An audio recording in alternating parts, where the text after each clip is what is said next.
como antes que nada quiero mandar un saludo a las grandes personalidades que hay en otras latitudes y también a los coterráneos.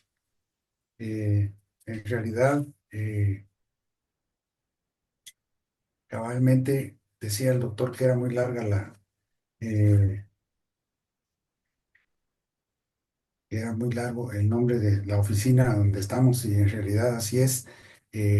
Como pueden ver arriba, es la sección de ensayos clínicos del Departamento de Regulación y Control de Productos Farmacéuticos y Afines, de la Dirección de Regulación, Vigilancia y Control de la Salud del Ministerio de Salud Pública y Asistencia Social. Eh, pues para hablar un poquito de esto, decía el doctor, sí, soy ginecólogo, pero ya tengo algunos años de estar aquí y quiero comenzar con eh, dar una definición. eh, la sección de ensayos clínicos. Dice, ¿no? ¿Qué son ensayos clínicos? Esta definición la voy a dar con palabras mías, no es nada de texto. Entonces, ensayo clínico. Bueno, pues comienza la primera palabra que el ensayo es un experimento. Eso es todo. Es un experimento. Las casas farmacéuticas, los patrocinadores quieren comercializar un producto, pero no es tan fácil decir y hacerlo, sino que tiene que pasar por una serie de etapas y de fases. Y entonces esa experimentación se hace en lo que va a ser un medicamento, en lo que se hace en productos, se hace eh, en diferentes, digamos, biológicos, lo que va a ser vacuna, algunas sustancias. Y entonces al fin de esas etapas, eh, y de un largo proceso que a veces lleva 12 años, llega el momento en que ya se puede comercializar el producto. Se gastan millones para esto, pero la idea es esa, de que eh, sea seguro lo que ya es medicamento o dispositivo, lo que sea seguro para los seres humanos. Entonces, ese es en resumen lo de ensayo clínico. Y me tocó a mí hablar sobre la historia de la investigación clínica y en realidad me dieron 3 horas. Yo creo que 3 horas es muy poco, pero tratamos de resumir algunas cositas importantes y eso va a ser la presentación de hoy. También quería mencionar algo de la investigación clínica. En realidad, investigación, todos somos investigadores. No. Eh, Nos gusta buscar buscar información. Y entonces, eh, en realidad todos los seres humanos somos investigadores. Y cuando se habla de clínica, así como ensayos clínicos, investigación clínica, se habla de pacientes. O sea, la clínica es sinónimo de ver a pacientes. Entonces, esta investigación clínica es cabalmente buscar información sobre algo relacionado con los pacientes. Eh, en realidad, les decía que el tema es muy extenso porque desde en la Biblia, en el libro de Daniel, se menciona que Nabucodonosor, rey de Babilonia, dividió a la población en dos grupos. Un grupo que le dio vino y carne y a otro grupo le dio vegetales y carne. Perdón, vegetales y vino. Y entonces al poco tiempo revisó qué había pasado. Y entonces eso, imagínense, eso que les cuento fue hace 500 años antes de Jesucristo. Ya había un ensayo, por así decirlo, comparativo, comparar una población con otra. Y entonces, imagínense lo que implica eh, tener conocimiento o hablar sobre lo que pasó hace 500 años antes de Cristo hasta ahora. Es muchísimo, pero se van a tocar algunos temas muy puntuales para tener una idea. Por ejemplo, Aristóteles también, 300 años antes de Cristo, él era filósofo e hizo un estudio y unos documentos relacionados con la ética. Y entonces me, me, cabalmente esos estudios eh, que hizo sobre eso, decía él que la experimentación no se podía hacer en otra forma, sino que tenía que ser en seres humanos para que eh, se pudiera conocer el funcionamiento del organismo. No podía haber de otra forma. Entonces, desde esa época se hablaba de, de esa experimentación en seres humanos. En épocas posteriores, eh, se usaba para la investigación, se usaba condenados a muerte. Y entonces fue en eh, entre todo lo que resumí eh, esta situación que el médico escocés en 1747 experimentó con marineros de la Armada Británica y era el doctor James Land. Les administró sidra, agua de mar, ajo, mostaza, rábano, bálsamo de Perú, que no es directamente de Perú, pero así se llama, sirve, todavía se usa en algunos medicamentos y en algunos alimentos. Mirra, que también se usa para algunos colutorios o enjuagues bucales, y el vinagre y los cítricos. Y lo dio para tratar una enfermedad que existía en esa época, que daba mucha debilidad y daba sangrado de encías, inflamación tremenda de las encías, hasta decaían los dientes por esa inflamación. Y entonces él descubrió que cabalmente los cítricos, o sea, la vitamina C, era el tratamiento para el escorbuto. Hizo un libro, etcétera, y entonces se, por él se puso el 20 de mayo, que fue el día en que entregó sus documentos, lo pusieron como Día del Ensayo Clínico. Eh, y él llevó, con ese estudio que hizo, uno de los primeros ensayos clínicos controlados, ¿verdad? Porque tuvo 3 pacientes que les dio tal cosa, 3 a otra y así. Y entonces pudo sacar las conclusiones que les cuento. También, hablando un poquito de todo, considerado padre de la ginecología moderna, James Sims, ganó gran parte de su fama. Eso cabalmente lo habló también ayer el doctor Robert. Eh, Él realizó en su clínica, en su jardín, una clínica improvisada y realizó cirugías experimentales en esclavas afroamericanas, principalmente fístulas vesicovaginales relacionadas con partos prolongados y niños grandes, vía intravaginal sin anestesia. Sin decía que no dolía, como se platicó ayer, y que las personas de raza negra no sentían. Eh, en realidad, el doctor Sims, bueno, cuando uno hace algo bien, nadie dice nada, pero cuando hay algo malo, ahí todo el mundo lo sabe o corre esa situación.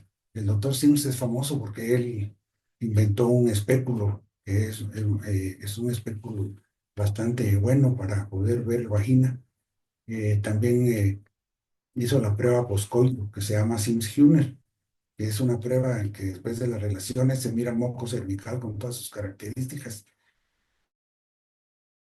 y cabal se mira pasar el espermatozoide y entonces en esta forma se puede hacer diagnóstico, se usa mucho en infertilidad.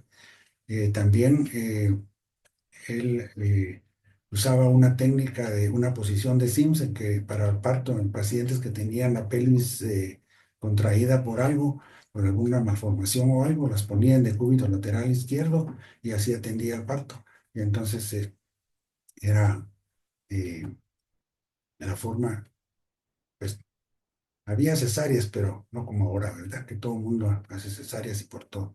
En esa época se daba oportunidad y también por eso es que había partos prolongados y en la raza negra los niños son muy grandes por lo regular y entonces eso hacía que hubiera una lesión, una comunicación que quedaba después del parto entre vejiga y vagina. Y entonces, imagínense qué molesto era andar con pañales, con trapos, porque se salía la orina por la vagina. Y entonces él operó a muchas personas, no solo a esclavas de él, sino que de vecinos y todo, y logró bastante éxito en eso.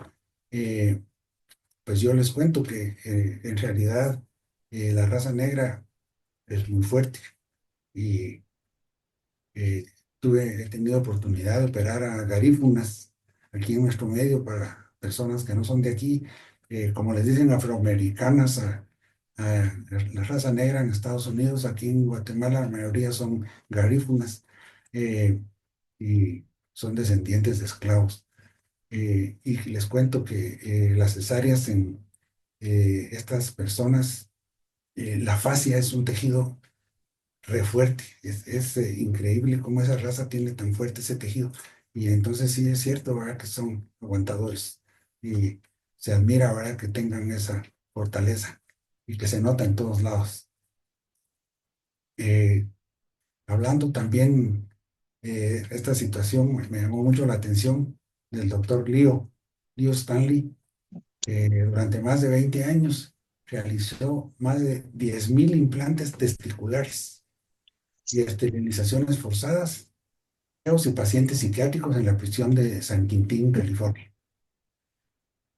Se inyectaban testículos de animales o de reos recién ejecutados en el abdomen o escroto de presos vivos con la esperanza de mejorar la fertilidad, la impotencia o revertir el envejecimiento. Aparentemente, bueno, él decía que era un tratamiento nuevo y era una parte de la endocrinología que estaba comenzando, pero en realidad y parece que sí daba resultado esto. Y entonces, aparte de lo que hizo en la prisión, después lo llegaron a buscar personas, hombres y mujeres, de fuera, y se hizo millonario. Y compraba testículos de reos vivos a $200 y hacía sus negocios. Eh, Realizó tiroidectomías, vasectomías y cirugía plástica. Yo no sé cómo tenía tanta, o era muy hábil o qué pasaba, pero él salió de la Universidad de Stafford y había tenido un entrenamiento igual que todos. Para hacer una tiroidectomía es difícil, ¿verdad? Que se puede llevar uno el laringio recurrente y dejar con problema a la persona. No sé, la vasectomía que ya se hacía desde 1900, pues él decía que la vasectomía mejoraba la vida sexual. Y también decía que para los delincuentes, al mejorarle su fisonomía eh, con la cirugía plástica, él trató de ver si mejoraba su vida en el sentido de que ya no era reincidente con los delitos que había cometido. Eh, Se glucofilm, ¿cómo nos fue la vez pasada que lo usaron? Eso no fue, ¿Con no cuánto nos le estimamos? ayudó, ¿verdad? Pero, y entonces, él se volvió famoso, andaba, los periódicos de la época lo alabaron y hablaban muy bien de él. Y en realidad, pues esto, hizo eh, muchas vasectomías y mejoró mucho las técnicas y todo, pero increíblemente eh, lo acusaron que una señora eh, le eh, una señora, cuando le dieron al esposo sin testículos, entonces se quejó y se hizo un juicio y pues como pasa siempre, él lo ganó, ¿verdad? Pero entonces esa era la situación. Eh, Saparina ahorita se la continuamos, ¿verdad? Y que mañana se la omita. También vamos a hablar ahorita un poquito de el general Shiro Ishii, jefe del Escuadrón 731 de Japón, que también ayer se comentó algo.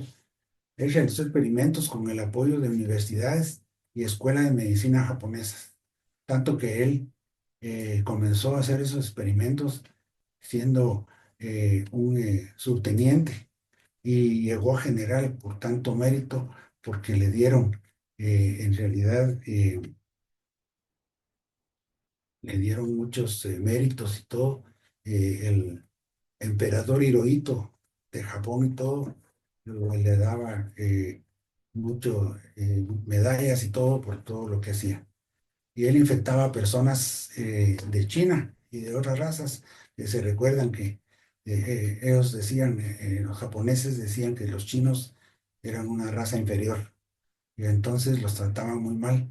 Y mucho más a los prisioneros de guerra, los operaban sin anestesia, tiraban granadas usando los blancos humanos para ver qué pasaba y a qué distancia era más efectiva el estallido. Le privaba agua y comida hasta la muerte a los prisioneros. Y experimentó con distintas temperaturas, desde hielo hasta temperaturas muy elevadas. Y gases venenosos, cámaras de presión y bueno, una serie de cosas. Y el programa terminó cuando terminó la Segunda Guerra Mundial en 1945. Y al hacer una estadística, se demostró que había eh, entre las clínicas de él, habían muerto más de 40.000 personas y 400.000 afuera.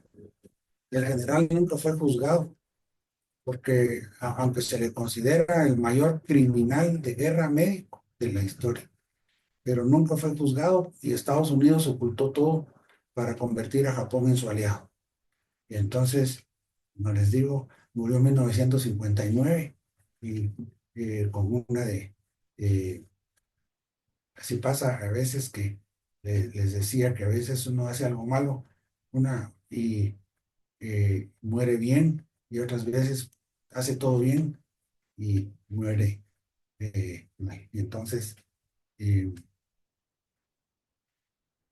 en esa época, en 1800 más o menos, salió uno de los primeros libros de ética, que se llamaba Medical Ética, cabalmente, que fue de un doctor, Thomas Percival. Eh, y ya se comenzó a hablar un poquito más de las conductas a seguir, de las decisiones eh, para que no hubiera mayor problema en relación a la salud de la gente.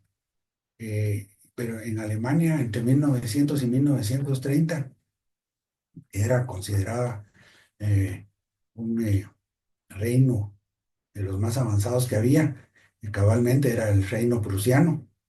Eh, Les contaba, en 1900 hizo una serie de normas llamadas Código Ético de Berlín o normas prusianas, y eh, se piensa que uno de los motivos que impulsó a hacer ese código fue porque hubo un escándalo provocado por un doctor que se llamaba Albert Nisser. Él en 1898 inyectó suero de sifilíticos a prostitutas, no solo para ver la evolución de la enfermedad, sino que él quería hacer una especie de vacuna. Eh, lo mismo lo enjuiciaron, pero él decía que las prostitutas no necesariamente se habían contagiado por lo que él había hecho, sino que por su trabajo. Albert Nisser es famoso porque por él, en 1878, él descubrió la Neisseria, y por eso, o sea, la Neisseria gonorrea, y era el diplococo gram negativo, ¿verdad? Entonces él lo descubrió y era famoso también por eso, pero después la fama sufrió un poco por esa situación. Entonces, aparentemente por eso fue eh, que se hizo un código de normas. Sin embargo, algo que quería comentar también del doctor Nisser, que él descubrió el Mycobacterium leprae y tuvo gran controversia con el doctor Hansen, que al fin el productor el agente etiológico de la lepra le pusieron bacilo de Hansen, pero eran contemporáneos y siempre estuvieron en pugna. Pues les contaba esta parte de la ética alemana porque eh, en 1933, con la llegada del poder del Partido Nacionalista, Nacional Socialista de Adolf Hitler, se invirtieron los papeles que tenían ahí y promulgaron una ley conocida como Acta de Esterilización. La esterilización era obligatoria en epilépticos, ceguera y sordera congénitas, malformaciones corporales, alcohólicos, criminales, enfermos mentales. Eh, quería hablar al respecto de esto, que ellos decían que era la eugenesia negativa, pero ellos tenían también la eugenesia positiva, que tenían eh, un escuadrón, una rama del ejército que era la SS, y ellos tenían la eugenesia positiva, porque aunque no eran 100%, eh, la mayoría eran altos, blancos, rubios, de ojos azules, y los obligaban a unirse a mujeres igual para que tuvieran hijos así, porque decían que la raza aria era superior a todas. Y entonces ellos formaron ese escuadrón que se llamaba SS, que más adelante vamos a seguir hablando de ese famoso escuadrón. En 1939 llevaban 400.000 personas esterilizadas con rayos X, castración, formol, nitrato de plata.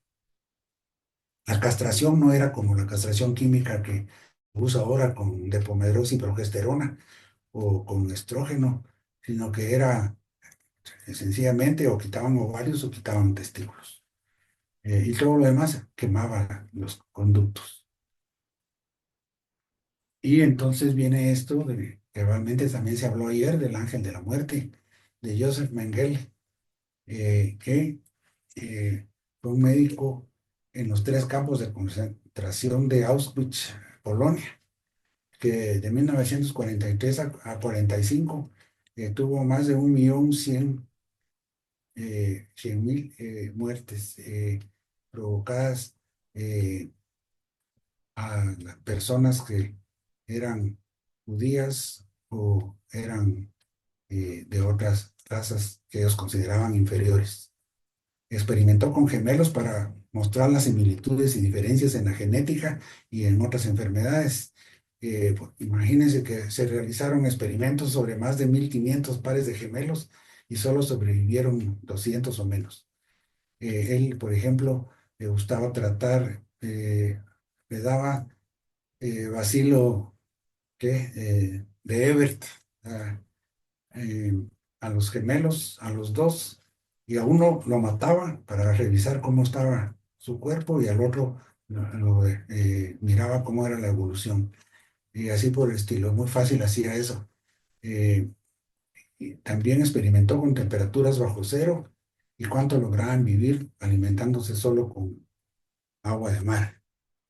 También ocasionaba heridas en las que introducía viruta y cristales sobreinfectándolas con Clostridium y los trataba con sulfa.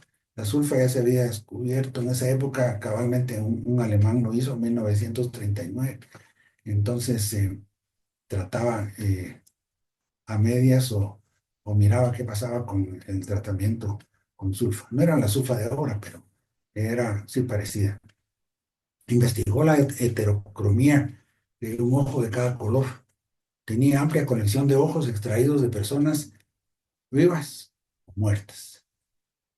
También experimentó en personas con enanismo y al principio, como les cuento, había usado las cámaras de gas para exterminar a pacientes psiquiátricos, pero posteriormente vino esto el genocidio de judíos, gitanos y otras etnias.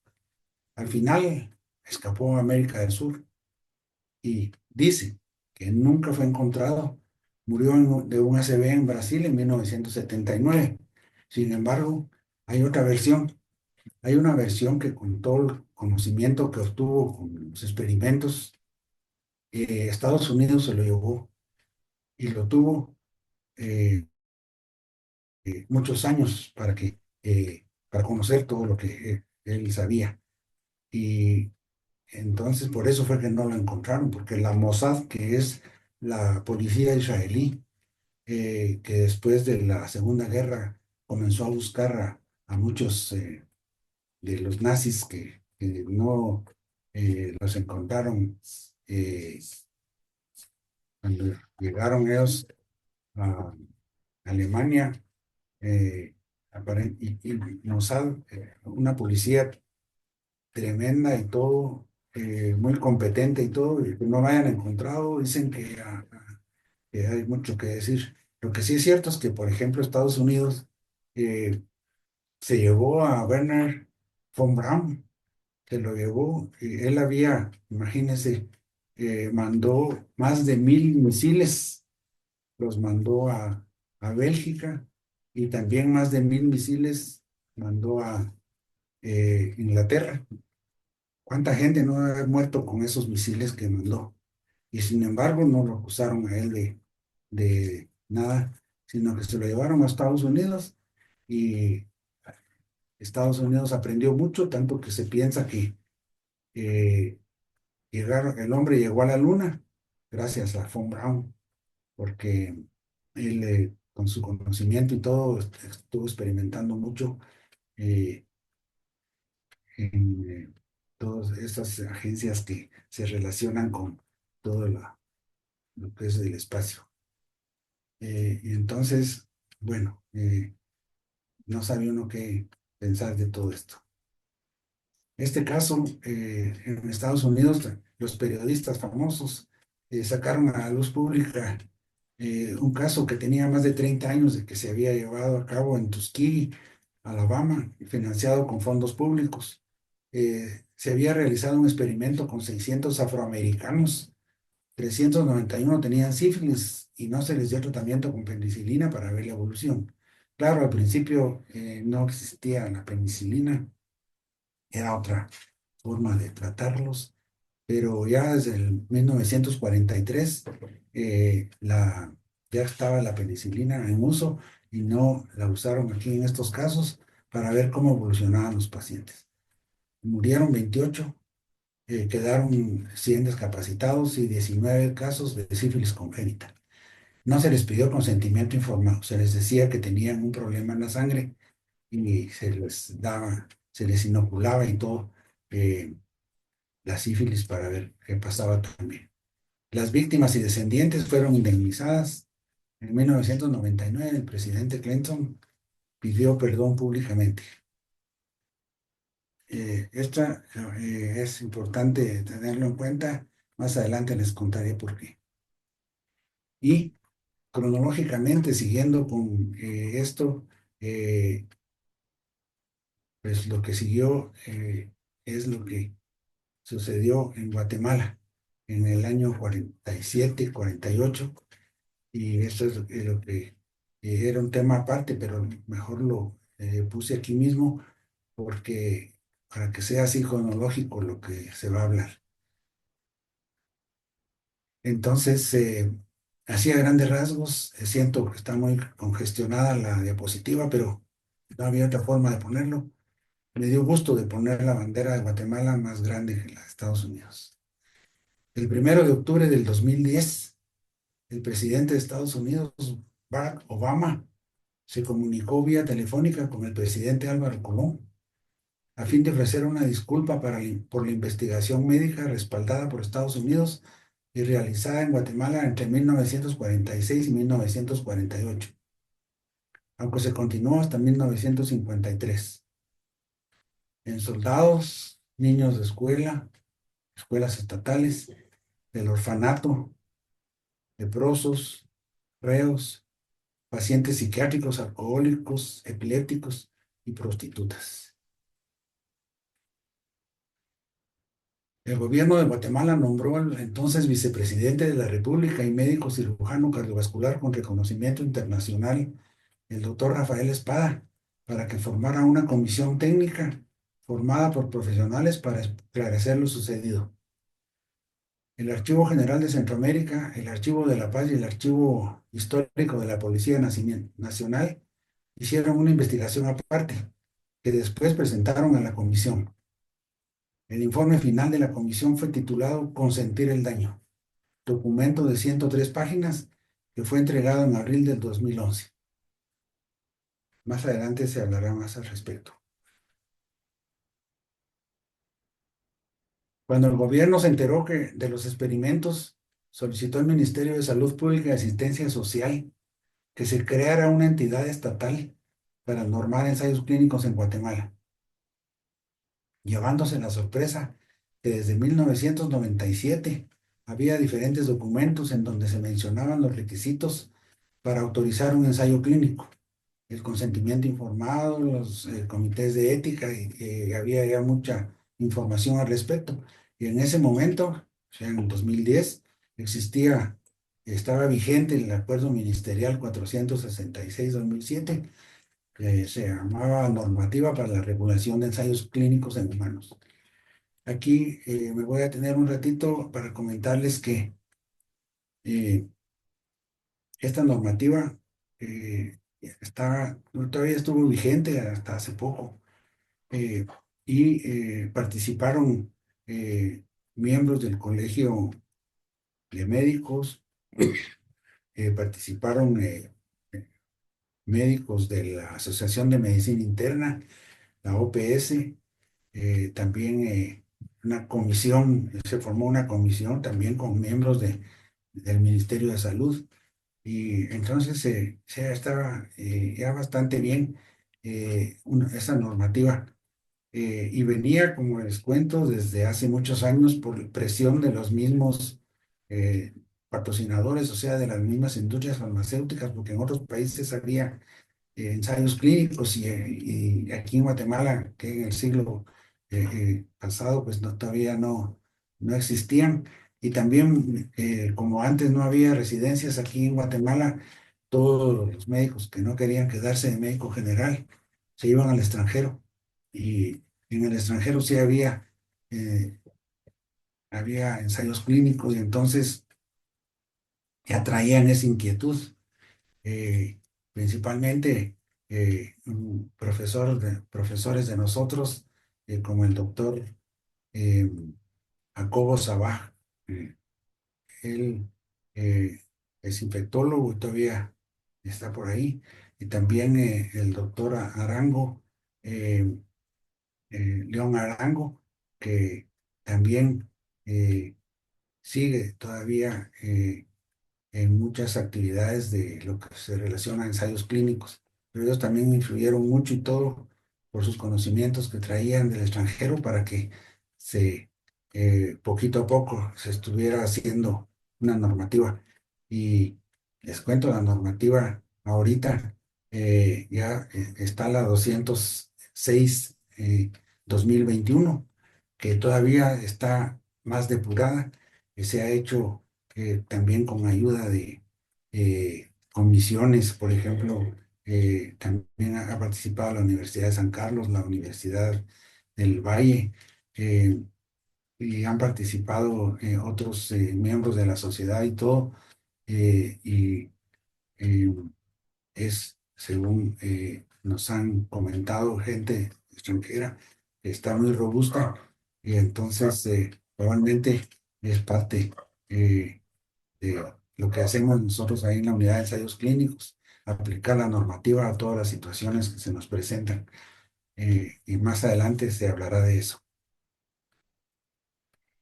Por su parte, el presidente Obama también solicitó un informe a la Comisión Presidencial para el Estudio de Asuntos Bioéticos. Y esa comisión hizo un informe final que fue titulado Éticamente Imposible.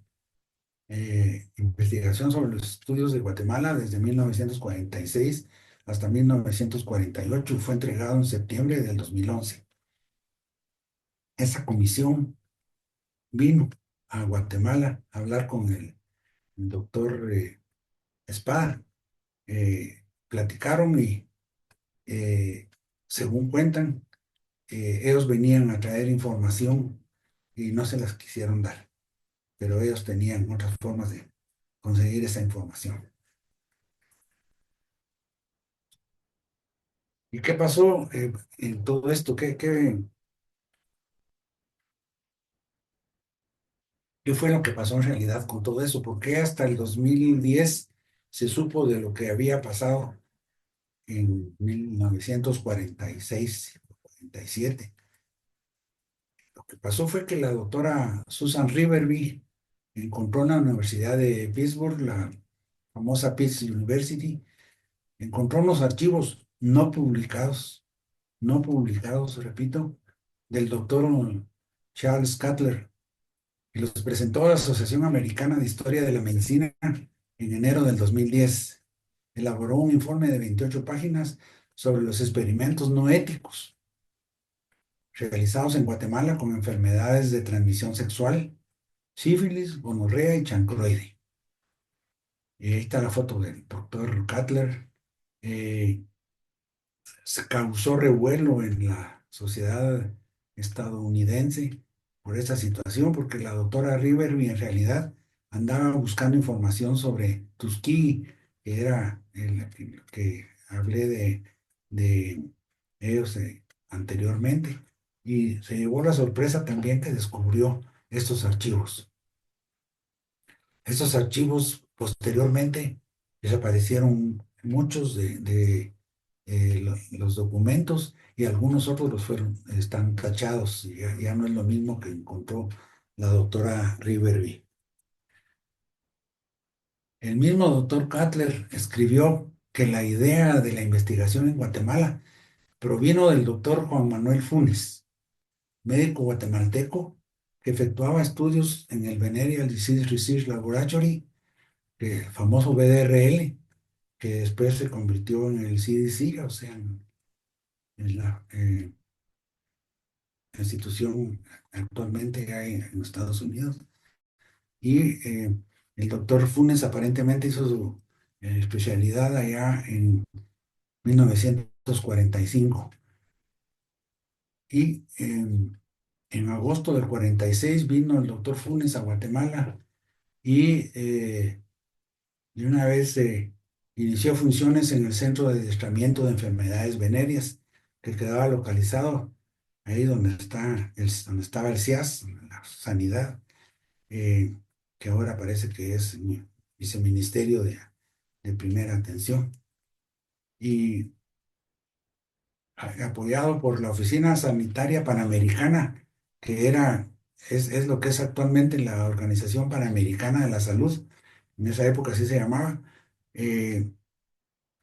Pues se puso este centro de adiestramiento y el doctor Cutler se vino con el doctor Funes para estar aquí en este experimento que iban a hacer. Entonces les cuento, ¿verdad? Que la idea de la investigación provino del doctor que se menciona. Eh, Esta tabla era la misma que estaba en la diapositiva anterior, pero quise agrandarla más para platicar un poco al respecto. En realidad, les contaba de la gonorrea eh, que se aplicó a trabajadoras sexuales, a miembros del ejército. En el ejército, pues, más que todo se utilizaba el hospital militar de antes, que quedaba por ahí enfrente de la Herrera y Arandi del centro médico.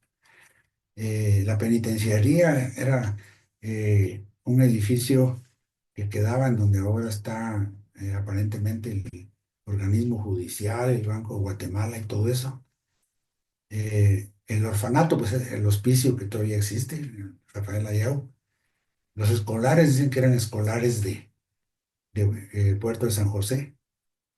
Y el asilo de alienados, más adelante se hablará de él, pero era lo que después se convirtió en neuropsiquiátrico. También le decían asilo de dementes. Eh, Era eh, un edificio que estaba en donde ahora está el parqueo del Hospital General. Eh, y ahí había no solo eh, pacientes psiquiátricos, sino que había también alcohólicos y había pacientes con epilepsia. Los tenían ahí en diferentes salas. Pues la gonorrea, pues es una enfermedad tremenda, ¿verdad? Eh, Como les contaba, producida eh, por la Neisseria gonorrea, eh, pegada sexualmente. Antes se pensaba que solo las mujeres eran las que lo transmitían, pero es una enfermedad que causa problemas serios. Por ejemplo, es causante en un porcentaje alto de los abscesos de la glándula de Bartolín. Más adelante da cervicitis, eh, da también salpingitis, o sea que aparte de dar esa infección, es uno de los causantes de la obstrucción tubaria, porque es tan fuerte la infección que tapa las trompas. Cuando pasa, puede dar una ovaritis y si pasa más, puede dar hasta una periapendicitis, puede dar una perihepatitis y también da una enfermedad pélvica inflamatoria.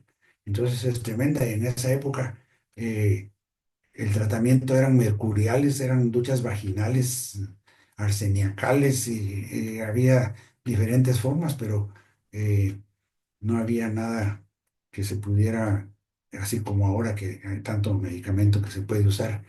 Eh, Cabalmente la gonorrea, eh, en los hombres se les aplicaba, como les decía, arseniacales o mercuriales. Por ejemplo, al mercurocromo se le aplicaba una jeringa de 50 cc o una jeringa acepto y se les aplicaba en la uretra. Y en las mujeres se les hacía lavados vaginales, pero por eso existía el Hospital de Profilaxia Sexual que quedaba donde está ahora la Cruz Roja, en la tercera calle y octava avenida de la zona uno. Y ahí se tenía que estar con duchas vaginales no sé cuántas veces al día por 3 meses. Entonces tenía que estar ahí ingresada en ese hospital.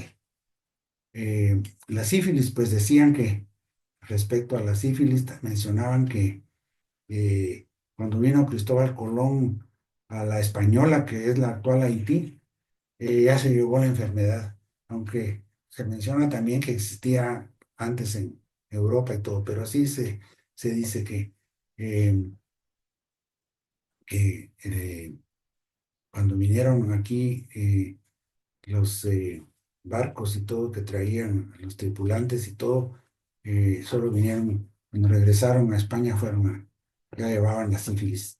La sífilis también, bueno, ahora con la penicilina pues sigue siendo tratamiento de elección, pero en esa época eh, también era muy difícil tratarla y eh, los chancros que dan, que cabalmente es la forma de contagio con los chancros, se le llama también chancro blando. Es una úlcera que no duele y que puede estar en la boca, puede estar en el ano, puede estar en la vagina, en los labios, puede estar en diferentes lugares. Eh, Cabalmente también, bueno, existe la prueba el BRL ahora, ¿verdad? Para, tener información sobre la infección. El chancroide, el chancroide también tiene chancro, pero es un chancro doloroso. Da unas tremendas, bueno, se forman bubones, le dicen, se forman unas grandes vesículas en el cuerpo y se rompen y esa úlcera es la que es contagiosa. Es un poco difícil aún ahora hacer el diagnóstico mucho más antes, ¿verdad? Pero eh, también se trataba teóricamente con mercuriales y con todo eso. Bueno, pues entonces las trabajadoras sexuales, los doctores les aplicaban en el cervix la gonorrea para que tuvieran contacto sexual con el ejército y los llevaban, había salas especiales en diferentes lugares. Bueno, le decía, el ejército no solo eh, eran, digamos, los trabajadores de la Guardia de Honor, también eran los de la Guardia Presidencial y los que estaban en el ejército propiamente. Les buscaban a las trabajadoras sexuales más infectadas para ver qué pasaba y si no, también les inoculaban la miseria dentro del pene. Estos datos que tengo, esta tabla, puede que no esté completa, pero es bastante informativa. Mencionan que en la penitenciaría no se hizo ningún estudio de ese tipo. Mencionan que en el orfanato y en los escolares solamente se hicieron pruebas de laboratorio, pero hay sobrevivientes que estaban en el orfanato en esa época, niñas que, por ejemplo, una de ellas dice que tenía 9 años y la llevaban a la fuerza y le hacían eh, maniobras a nivel vaginal y si no hacía caso, eh, le pegaban. Y menciona a los doctores, más adelante vamos a ver si los mencionamos, y entonces no sabe uno qué pensar en esto que decían que solamente se les había hecho BRL a todos a ver si no había alguna sífilis congénita o había algo así. En el asilo de alienados, el neuropsiquiátrico, ellos sí que sufrieron, pero relativamente. Eh, la inoculación se les hacía de la gonorrea en la uretra, recto y en los ojos para ver qué pasaba. Eh, en la sífilis se aplicaba en las trabajadoras sexuales, también en el cervix. Dicen que en el ejército no se hizo ningún estudio. Y en la penitenciaría sí, contacto sexual con trabajadoras sexuales infectadas. Y también lo que se llamó una época sifilización, que le inyectaban sífilis intramuscular, por decir algo, para que se mirara qué pasaba. En el asilo de alienados, sí, también se hacía lo mismo, inoculación dentro del pene, abrasión de la piel y pene, o sea que con la misma aguja que se iba a inyectar, se raspaba el tejido hasta que sangraba y entonces ahí se aplicaba un poquito se inoculaba eh, la espiroqueta. También se les daba a tragar el inóculo y también había punción lumbar, o lo que platicaba el doctor Sierra ayer en la cisterna magna. La cisterna magna es una estructura atrás entre cerebro y cerebelo.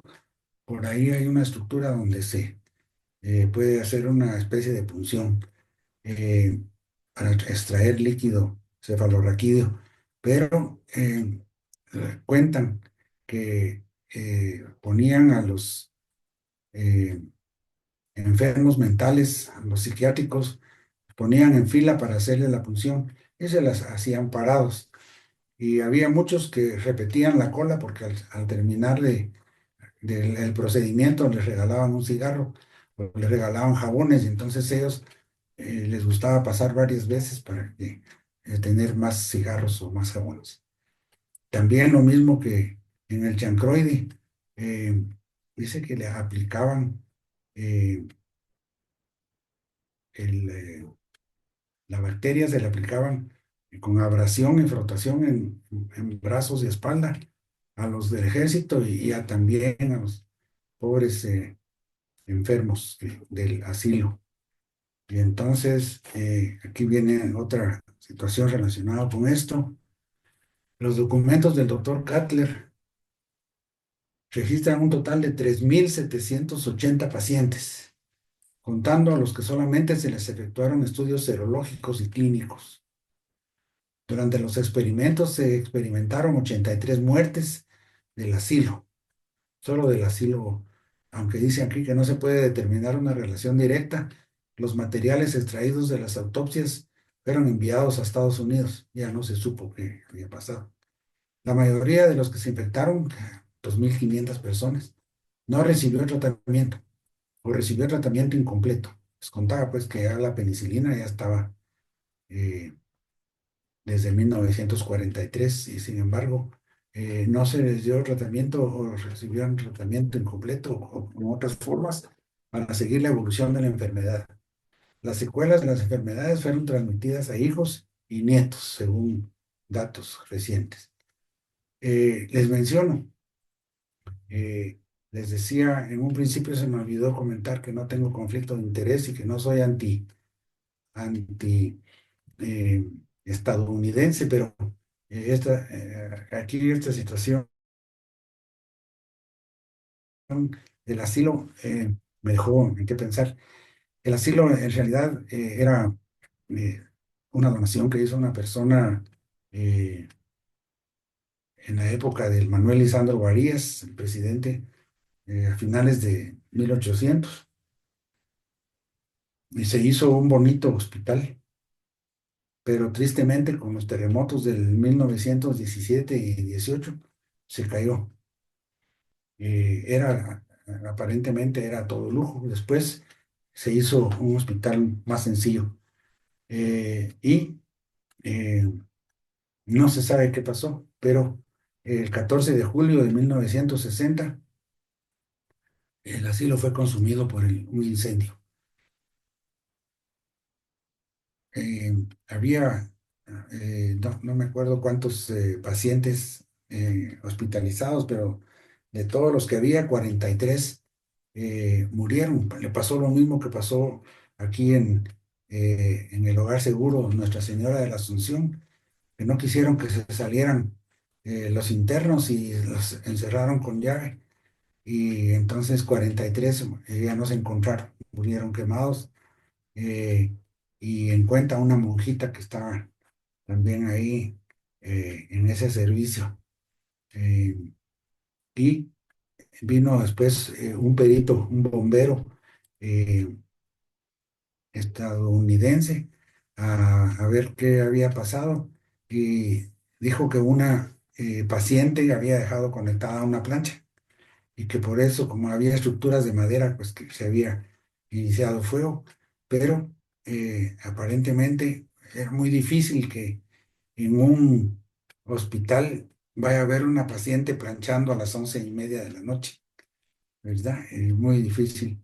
Y aparte de eso, ese día los residentes, mejor dicho, los internos del hospital, no llegaron, o sea que algo sabían. Y otra cosa, que dicen que el incendio fue provocado por Marines del ejército de Estados Unidos para eh, que no hubiera mucha información y que se perdieron todos los archivos de ahí. ¿Qué situación? Los doctores que vinieron eh, y que estuvieron presentes más de una vez en los experimentos, estaba el doctor Cummings, el doctor Arnold Mahoney Sporo, del Servicio de Salud Pública de Estados Unidos. Eh, Uno de ellos era lo que después fue la OPS, ¿verdad? Y los otros eran también salidos de John Hopkins. Eh, Eran más o menos igual que el doctor Cutler, eran salidos de ahí ahí habían hecho la especialidad de salud pública en el Johns Hopkins. En Guatemala participaron más de 10 médicos. Eh, no quiero ofender a nadie, pero los que sobresalen, está el doctor Héctor Aragón del Hospicio, el doctor, bueno, yo conocí a dos doctores, Héctor Aragón, no sé quién era, y creo que también había un licenciado que se llamaba igual.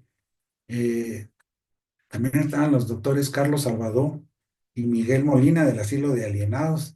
Ah, digamos, el doctor Carlos Salvador les comentaba que existía la civilización y él estaba muy de acuerdo con que le hicieran punción lumbar a los pacientes psiquiátricos porque se pensaba que tal vez con eso mejoraban su enfermedad. También estaban los doctores Raúl Maza y Carlos Tejeda del Hospital Militar. Como les cuento, llegaban soldados de diferentes lugares, llegaban ahí al hospital para eh, las pruebas. También estaba el doctor y coronel Juan Oliva de la Guardia de Honor, el doctor Luis Galich, papá de mi maestro Luis Galich, que era en esa época ministro de Salud. Aparentemente él no participó, pero se dice que con él y el doctor Funes recomendaban a las prostitutas más infectadas y a las que tenían menos higiene para que mm, fueran parte del estudio. El doctor Rodolfo Robles, director de servicios médicos de la penitenciaría, eh, pues sí, él también aparentemente eh, apoyaba para que se hicieran las inoculaciones. ¿Qué pasó? Después hubo una demanda colectiva que presentó un grupo de 773 personas. Eso ya fue más reciente, pero eran prácticamente no eran los involucrados, sino que eran los eh, parientes y todo.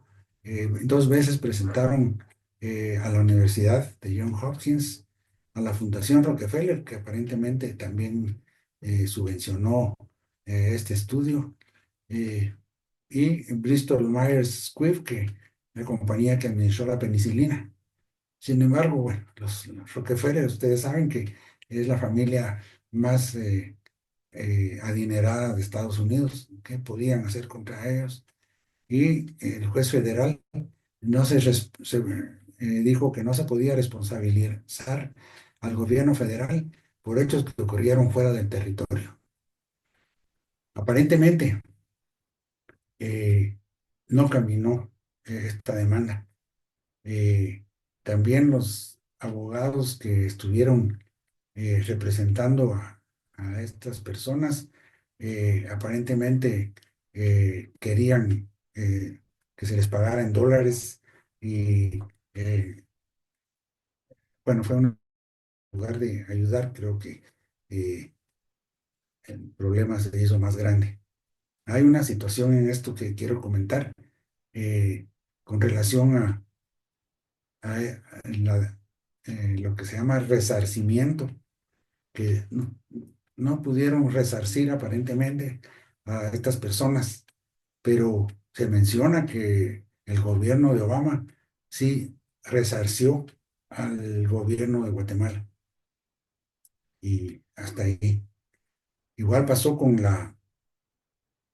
el asilo de dementes o asilo de alienados o neuropsiquiátrico, que hasta el Papa Juan XXIII, que estaba en esa época, mandó $20,000. En esa época no había anuncio apostólico, pero nadie supo qué se hizo ese dinero.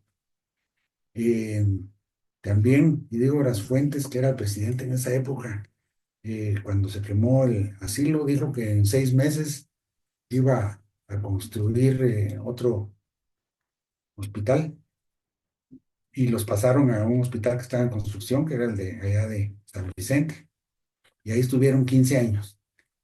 Eh, y bueno, lo bueno es que ahora ya se formó el Carlos Federico Mora y ya por allá andan estos pacientes. Eh, Aquí termina lo que es consentimiento informado, pero que diga lo que es eh, la presentación esa lo relacionado en Guatemala, pero en realidad esto no se queda ahí, sino que sigue.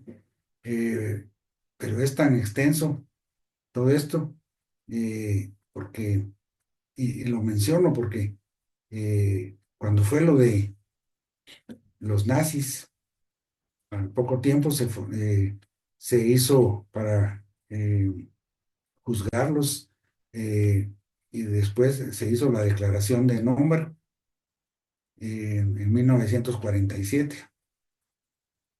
En 1979, a pesar que en 1974 había terminado lo de Tuskegee, se hizo en Boston, en el Centro de Conversiones de Belmont, se hizo otra declaración.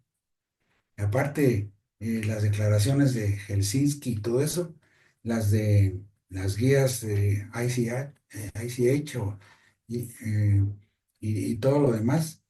eh, y sin embargo, todas hablan eh, de mejorar los postulados éticos que también se mencionaban ayer. Eh, Cada una de estas declaraciones habló sobre eh, el respeto, o sea, el consentimiento informado, que todo tiene que, ya no es igual que antes, que decían tener una actitud paternalista, que si el doctor, bueno, en las comunidades en esa época había dos personas que eran los líderes del pueblo. Estaba el jefe político y el doctor. Y el doctor era el que tomaba todas las decisiones. Si había una señora RH negativo y el novio era RH positivo, decía que no se podían casar porque podían tener inmunización fetomaterna. Y entonces ya no se casaba la pareja aunque estuviera muy enamorada. Entonces así era antes el médico. Pasaban las personas besándole la mano. Entonces era una persona que eh, hacía lo que quería, pero desde esa época que comenzaron estas declaraciones y estos postulados internacionales, eh, pues teóricamente sí tiene que haber un consentimiento informado para todo, no solo para cirugía, sino que también para todos los pacientes que llegan a una clínica. También se mencionaba al principio que mencionaba el doctor Raffo ayer relacionado a no hacer daño, primum non nocere, la famosa, y en realidad, como les cuento, sigue esta situación. La declaración de Helsinki, creo que son como 15 ya declaraciones que van y lo repiten porque sigue como que no quieren que se les diga nada a la investigación. Tampoco hay justicia e igualdad para todos, sino que se piensa que hay medicamentos más finos para, eh, por ejemplo, para Estados Unidos, y aquí los medicamentos no son iguales. Eh, y también se habla de buscar el bien, pero cabalmente por eso que tanto que se ha hablado de eso, y sigue todo esto. Habría que, bueno, les contaba que nosotros en el departamento hacemos un boletín cada vez que se puede, y el boletín siguiente va a hablar sobre todo esto, pero les quiero adelantar que aquí en 1945 y 49, en la Universidad de Vanderbilt, en Tennessee, dieron material radioactivo en vitaminas a 829 embarazadas para averiguar a qué velocidad la radiación pasaba a la placenta. Varias pacientes tuvieron cáncer, 7 bebés murieron de leucemia. Esto lo comentó también el doctor Sierra ayer. En 1963, el doctor Southam inyectó células cancerosas sin su consentimiento a 22 personas, a 22 ancianas, en el Hospital Judío de Enfermedades Crónicas de Brooklyn, New York, para ver si el cáncer debilitaba a las pacientes o era la debilidad que tenían las que provocaba el cáncer. Y eso fue en 1963, imagínense. En 1976, el International Center for Medical Research and Training de la Universidad de Luisiana en 3 guarderías y una población en Costa Rica vacunó contra el virus sincitial respiratorio, la gripe y el sarampión sin consentimiento informado de los papás ni autorización del Ministerio de Salud. Y una ONG, al saber esto, demandó a la Universidad de Luisiana. Y la demanda no prosperó porque en Costa Rica no existía en el Código Penal, no existía este delito. Y entonces sencillamente no se hizo nada. En 1993, la paroxetina para tratar depresión en población pediátrica no fue eficaz. Smith, Klang and Beecham recomendó publicar que el producto era bueno, aumentaron los riesgos de suicidio. Pues yo no sabía que había depresión en población pediátrica, pero aparentemente sí.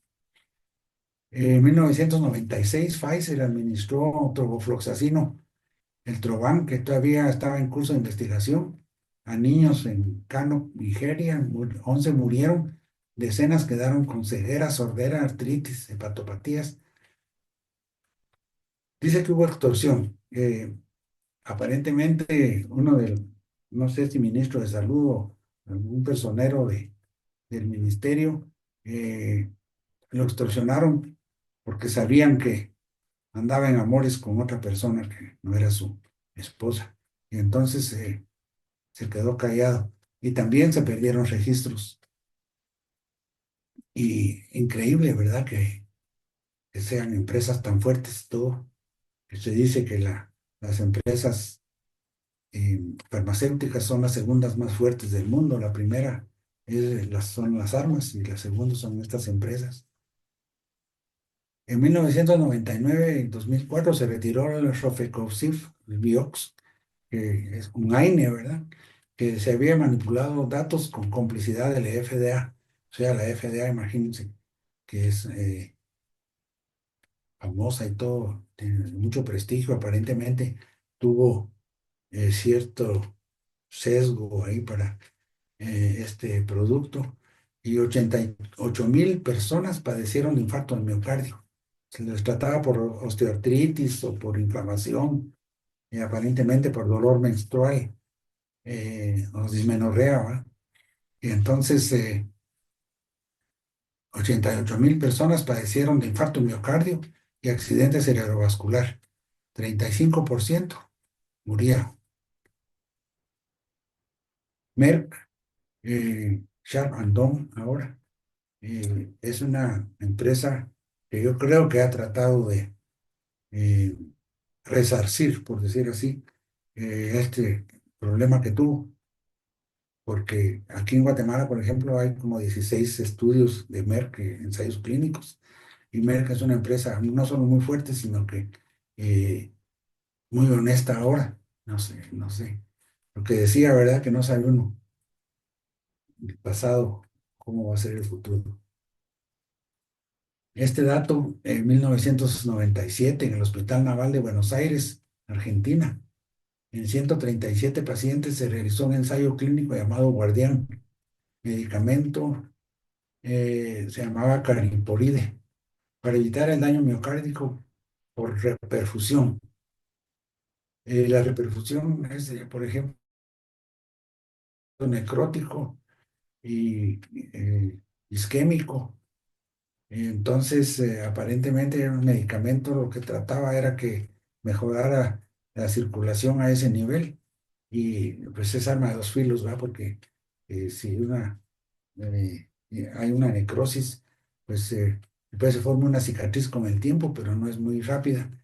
Y entonces, como que mejorar la perfusión ahí en ese, no, aparentemente no es lo adecuado. Pero en este caso no hubo consentimiento informado, se falsificaron firmas de participantes, se cambiaron los reportes de los registros médicos, desapareció documentación clave. Los médicos recibieron $2,700 por paciente. Eh, Aparentemente no solo fue en el Hospital Naval de Buenos Aires, sino que en otros hospitales también. Murieron 13 pacientes. Y la compañía era la H. Marion Rowe Cell, que ya no existe ahorita, creo que es Sanofi Aventis.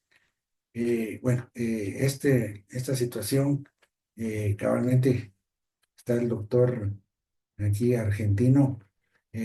Comento que mucho de esta información la obtuve del doctor bioeticista, eh, apellido Toledo, creo que se llama Andrés Toledo, de la Universidad de Córdoba, que me metí a un curso de bioética que no lo pude terminar por asuntos administrativos de otra clase, pero tenía muy bonita información sobre todo esto, que es lo no ético. Entonces les comentaba que hasta aquí es esta intervención, pero les decía que tenemos una normativa y tenemos boletines en la página web del Departamento de Regulación y Control de Productos Farmacéuticos y Afines. Y eh, ahí pueden entrar, accesar y ver. También hay información sobre todo. También está el acuerdo ministerial que les comentaba en 2006-2021. Y hay mucha información que tal vez les puede servir. eh, y como les cuento, cuando llega un ensayo clínico con nosotros, pues se aplica la normativa y es todo. No hay, bueno, hay cosas increíbles que tal vez vamos a hablar en las próximas sesiones relacionado con investigación o con investigadores. eh, pero sí, ahí está todo anotado, que cómo se tiene que acreditar un investigador, cómo son los ensayos clínicos, qué tipo de ensayos clínicos, las fases del ensayo clínico, todo eso está ahí en la normativa. Y entonces eso ha sido toda mi información.